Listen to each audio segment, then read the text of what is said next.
Hello, everyone. My name is Monique Makloof, and I'm here today to talk to you about creating mutually empowering mentoring relationships. Today, we're going to talk about the various roles of a mentor, qualities of a great mentor, and how to set up a mentee for success. We're also going to cover common roadblocks to successful mentorship and how to overcome them. And then we'll finish up by talking about what happens at the end of a program. Let's dive into the various roles of a mentor. There are various roles that a mentor plays. First among them is one of an advisor and coach. In this capacity, you as the mentor are really serving to advise and guide the mentee, share ideas, and provide feedback. You're also sharing insights around the unwritten rules of success in an organization and professional work environment.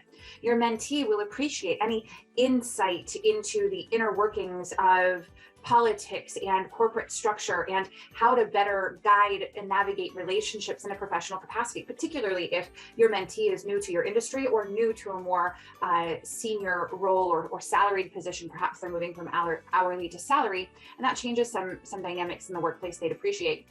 Your role is also to encourage and support, to be a sounding board for ideas, concerns. Maybe these are things about school. If your mentee is still in college, this could be about career choices. You could encourage them and support them in terms of some personal imbalances that they might be struggling with, if appropriate. Inevitably, if the relationship becomes close, they will disclose some personal information to you. And where you see appropriate, if there is a tug or if there is a struggle that you can relate to, perhaps you're a working mother or a working father or struggling to balance your own wellness with the demands of climbing the career ladder, those are also things that you can provide support and insight on, particularly if you've lived through them yourself. You also, as a mentor, serve as a resource and a connector to help identify resources and programs for development and grow a network of contacts for your mentee. This could be anything from recommending a particular development book or a club like NHLA's Emerging Leaders is a great one, of course, or perhaps your mentee would simply benefit from getting to know more people. Maybe they already are in Emerging Leaders and they just need help facilitating some conversations and getting the ball rolling on creating their own network. And if you can help with that as their mentor, that's a really great role for you to be able to play. Also, when we look at the roles of a mentor, you could also take on the role of champion, really be an advocate for your mentee whenever an opportunity presents itself. Now, as a champion, this could mean encouraging your mentee to go up for a certain award or designation, or perhaps participating in a nomination process, or even writing a letter of recommendation, or being able to be listed as a reference if your mentee is currently on the job hunt. Your role as a mentor sometimes will be to play devil's advocate, to help the mentee think through important decisions and strategies and to push back and to say, well, what about, and to challenge them. And maybe it's just to challenge them enough to see if they're really committed to their own convictions and just sort of testing them to that point where they themselves realize they are in fact committed and they do believe in that. Or maybe you're playing the role of devil's advocate to help them see the big picture. Perhaps you feel they're missing something and need to think through that a little bit more. The final role that a mentor often embodies is one of a mirror and an inquisitor. Really, one of your jobs is to ask questions that help prompt the mentee to self-reflect. Really, if a mentorship experience helps the mentee have a better understanding of themselves, a better understanding of where they currently are, it's a really beneficial experience, because not many times will somebody in a professional environment take the time to ask the deep probing questions, to reflect back to the mentee, hey, when you say this, how do you think that someone might interpret that, right? And taking that time to help them self-reflect or help them see how they might be portraying themselves, communicating their brand, is something really quite invaluable. Now, why we go over these 6 roles of a mentor is to show really how complex and dynamic the role of a mentor can be. It's embodying each of these roles in the appropriate time and place, and given the relationship and the potential of the employee. Some of these will play to a very different degree depending on the relationship between mentor and mentee. But it's these various dynamics that start to give birth to what could be a very mutually empowering mentor relationship, because it's through your work in these various roles and challenging yourself to coach in these different ways that expand your ability to then coach your team members and help you evolve as a leader. But it's also in opening up these different types of conversations where you can learn really valuable perspectives and insights from your mentee. It's in the various roles of the mentor and truly embracing all of these dynamics and looking at it as a complex relationship as opposed to something that is purely advisor-advisee, that the beauty and mutual empowerment of a mentorship truly is born. Now, moving on from the various roles of a mentor, we also want to talk about the goal of a mentorship. And really, a good mentor, at the end of the day, you're helping the mentee reach a specific goal. You can do this really easily by using the GROW model. I love using the GROW model in any coaching situation because it really helps to give an objective base or foundation from which to work on. Now, this can evolve and be a growing model, but getting it started is really invaluable. So GROW is an acronym that stands for goal, reality, options or obstacles, and will or way forward. A good way to think about the GROW model is like planning a trip. The first thing you do is sit down together and decide where you're going. That's the goal. You'll then discuss where you currently are, that's the reality, in terms of making the trip happen. After this, discuss the options and obstacles that may occur in planning the trip. The last step is based on making the trip happen and establishing detailed steps to make the way forward. So the premise of the GROW model is really quite approachable. Let's break it down even further. When you use the GROW model to help the mentee achieve the goal, the first step is to identify that goal. This is often the hardest part for the mentee. They often enter mentorships, particularly if this is their first time, uncertain of what they hope to gain in the mentorship. They might even be uncertain as to what their exact career goals are. They're often in an exploratory phase where there's a lot of uncertainty. So asking exploratory and refining future-focused questions at this stage is really what's going to help your mentee identify a goal. Now, it should be a SMART goal that is a stretch, yet it has to be achievable enough to be motivating and not overwhelming. So if you have a mentee that is in quite a spot of uncertainty, you might start leveraging the GROW model, just identifying a goal for the mentorship itself. This will help your mentee get in the practice, and perhaps further in the program or in the relationship, they'll be ready to then identify a career goal and you can help them through that process. But if this seems overwhelming for where your mentee is in the present, maybe just starting with a goal for the mentorship is a good starting place. Now, when you move to the reality stage, this is when you want to help your mentee develop a truly comprehensive view of where they are at the moment. This can mean a few different things. This can mean, where are they professionally? Are they in the right industry? Is their position relevant to where they're going to go? Are they able to learn the skills? Do they have the access? All of that can be considered in that, and that's sort of the brass tacks facts of the current reality. Where you also want to be able to help them develop a holistic picture of their current reality is also in terms of what you observe from a professionalism standpoint, from a personal brand standpoint, from a maturity standpoint. So more of those developmental characteristics. If your mentee is seeking to be a leader and you observe a lack of professional presence, or perhaps a lack of confidence in their communication style, all of that feedback is going to contribute to them being able to have a truly comprehensive and accurate view of their current reality. Next, you'll move on to helping them identify opportunities and obstacles that might come their way. This is when you help them think creatively and comprehensively about the different things they could do to achieve their goal. So you can take sort of the principle of a SWOT analysis, right, where you're identifying opportunities and some weaknesses, potential obstacles. And I would advise that depending on your mentee's maturity level, or if they have a propensity to get overwhelmed, or if they seem anxious about achieving their goal, maybe limit the listing of obstacles, as that may shut them down and prevent them from moving towards their goal. Whereas if you have somebody who is really headstrong and maybe doesn't have a good grip on their current reality, or you see a greater gap than they see, helping them identify that gap and those obstacles is where you're going to provide enlightenment. So it's all about a balancing act and really helping a unique mentee in front of you as to what the balance of opportunities to obstacles is in a healthy way that keeps them motivated, but also grounded. Next is the action plan, where you help the mentee identify a specific set of actions and you help them commit to those. This is the way forward. Now, your job as the mentor is to help guide them through working through this model. Their job as the mentee is going to be to take the actions that you both identify as being really critical. So that's their responsibility. When we really apply the GROW model, that's really where you're going to start to see a lot of lift, and it helps to give the mentor-mentee relationship a little bit of structure and a defined outcome as to what you're seeking in the relationship or the goal that you're trying to help your mentee accomplish career-wise, and helps to give really good direction. So I recommend using or having this conversation early in the relationship.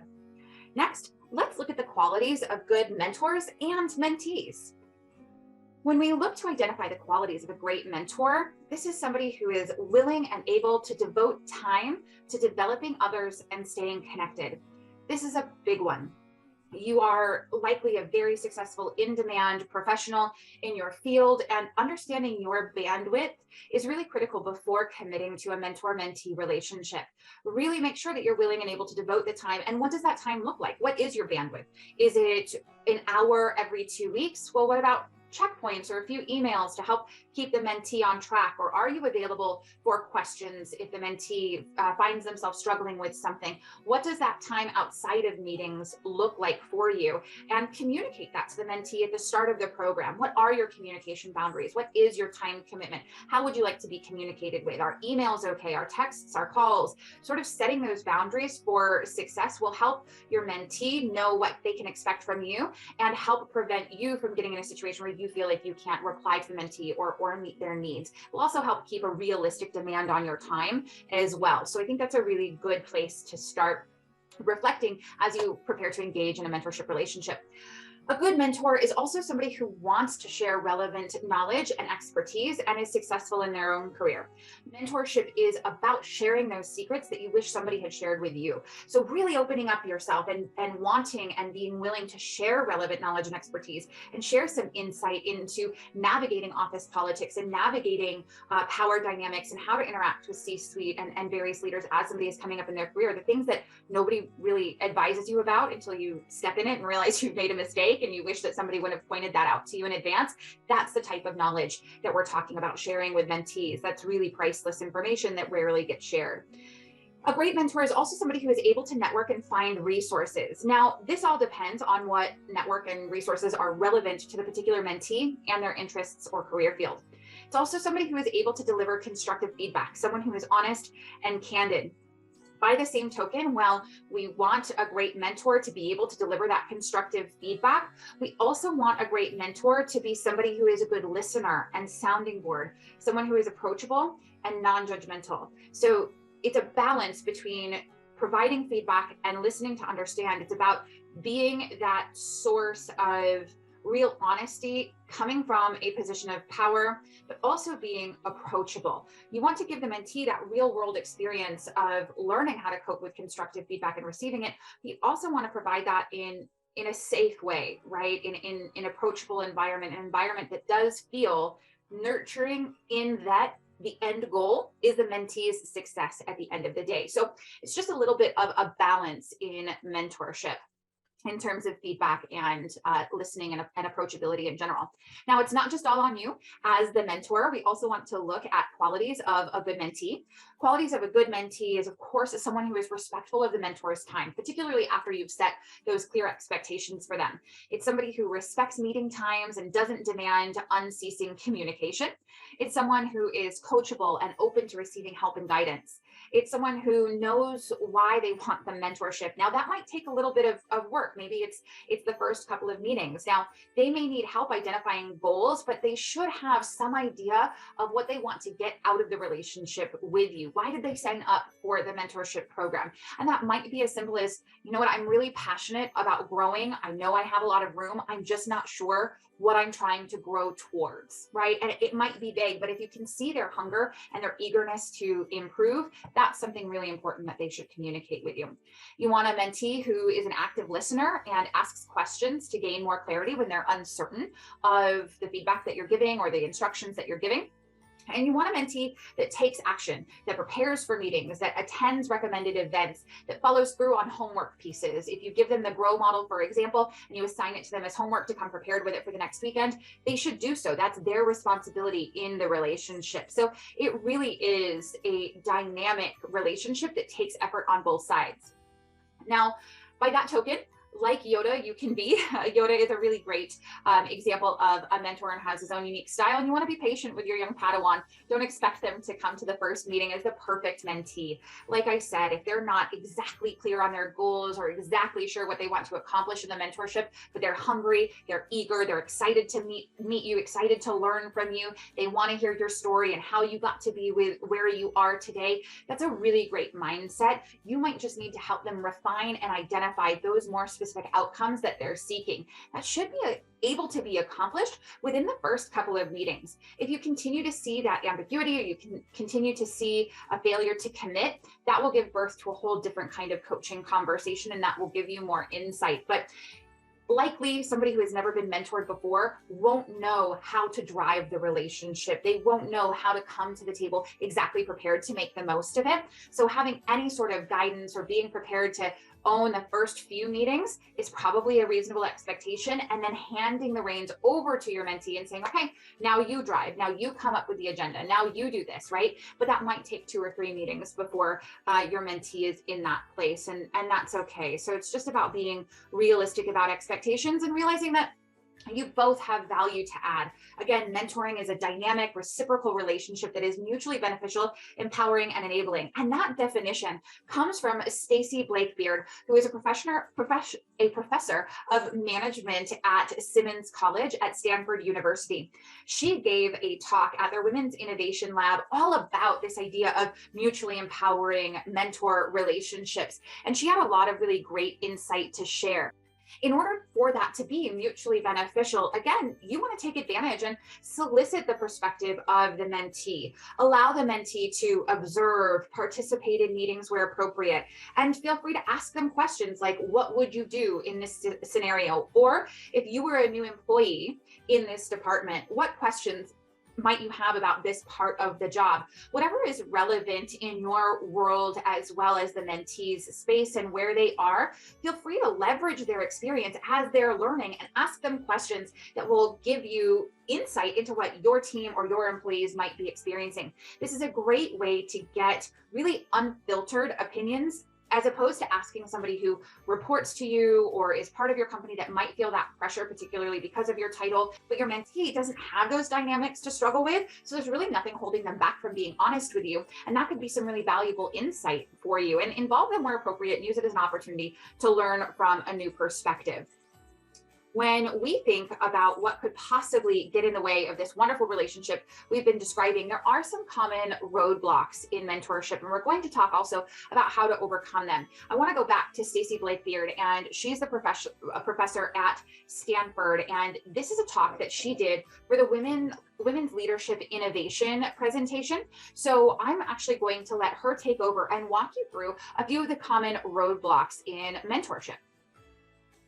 There are 2 dynamics that often stand in the way of really productive mentoring relationships, and they are hesitation and defensiveness. Hesitation and defensiveness are both characterized by being protective in nature. Protective hesitation happens when we don't offer critical feedback and information for fear of offending the other person. So this feedback is not shared, this critical advice is not offered, the person doesn't get the information that they need, and they don't get the opportunity to learn and grow as they might if they got that information.